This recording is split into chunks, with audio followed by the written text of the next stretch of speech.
ये वही जिम्बाब्वे की टीम है जो कि 2024 के टी20 वर्ल्ड कप में युगांडा से हारकर क्वालिफिकेशन सिनारियो तक भी नहीं पहुंच पाई थी। लेकिन आज उसी जिम्बाब्वे ने ऑस्ट्रेलिया, श्रीलंका, ओमान जैसी टीमों को हराकर आज उनका जो ग्रुप है उसमें टॉप किया है। They are in super 8। They have 7 points और अगर शायद आयरलैंड वाला मुकाबला रद्द नहीं होता तो जिम्बाब्वे उस मुकाबले में भी फतेह हासिल करती।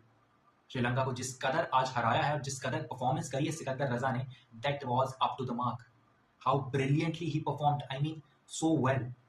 45 रन बनाते हैं 26 गेंदों में और उसके बाद भी उसी अंदाज में खेलते हुए आउट होना, that is a sign of a captain. Ryan Burl हो, बेनेट हो, चाहे वो ब्लेसिंग मुजरबानी हो, any bowler of Zimbabwe is performing at their best. जब उन्होंने ऑस्ट्रेलिया को हराया था, Australia morale was so down, इतना डाउन चला गया था कि वो श्रीलंका के खिलाफ भी अपना एक मुकाबला हार गए। और उसके बाद जो स्टेटमेंट आया मिचेल मार्श का, वो हर बात जाहिर करता है ऑस्ट्रेलिया के जहन में क्या चल रहा था, कि उन्होंने क्या गंवाया है। और ऑस्ट्रेलिया ने अपना वर्चस्व गंवा दिया था अगेंस्ट जिम्बाब्वे जब उन्होंने वो मुकाबला हारा था।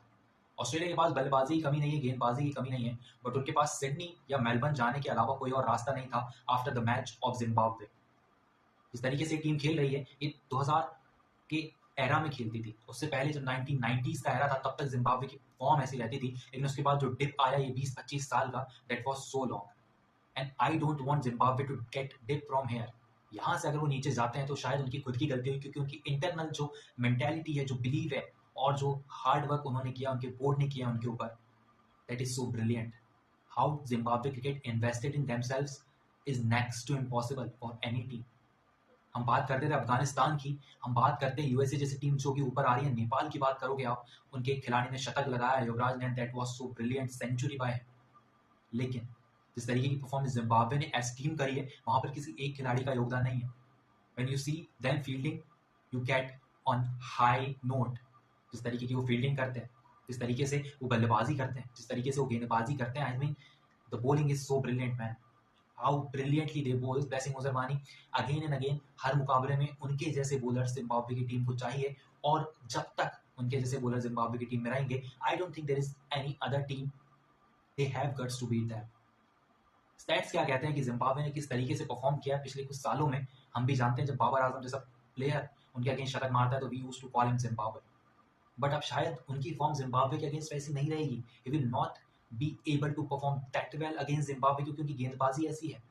रायन बर्ल की बल्लेबाजी देखनी आपने, बेनेट की बल्लेबाजी देखी, वो he is a consecutive 50 hitting player, half century hitting player for Zimbabwe, and he is first to do that. और अब जब कंसिस्टेंटली कंटिन्यूअसली हिस्ट्री ब्रेक करते जाते हैं अपनी टीम के लिए, सो वो काउंट नहीं होता, क्योंकि एज अ टीम हर कोई एक बेटर परफॉर्मेंस दे रहा है। चाहे वो सिकंदर रजा हो, चाहे बेनेट हो, चाहे रायन बर्ल हो, बल्लेबाजी में कमी नहीं है। और उसके बाद गेंदबाजी में भी उनके 3 प्रमुख गेंदबाज हैं जो कि परफॉर्म करते आते हैं। तो I mean this is the best team of Zimbabwe right now. और इसी टीम को ग्रूम करना चाहेंगे कप्तान सिकंदर रजा, और जिस तरीके से उनकी वो सोच है जिम्बाब्वे क्रिकेट को ऊपर ले जाने की, I think that is brilliant. I salute to Zimbabwe cricket board that इतना डिप आने के बाद जब आप अपनी टीम को ऊपर उभारते हैं, इट टेक्स गट्स मैन। और वो परफॉर्मेंस में दिख रहा है कि कितना हार्ड वर्क जिम्बाब्वे क्रिकेट ने किया है ओवरऑल अपने ऊपर।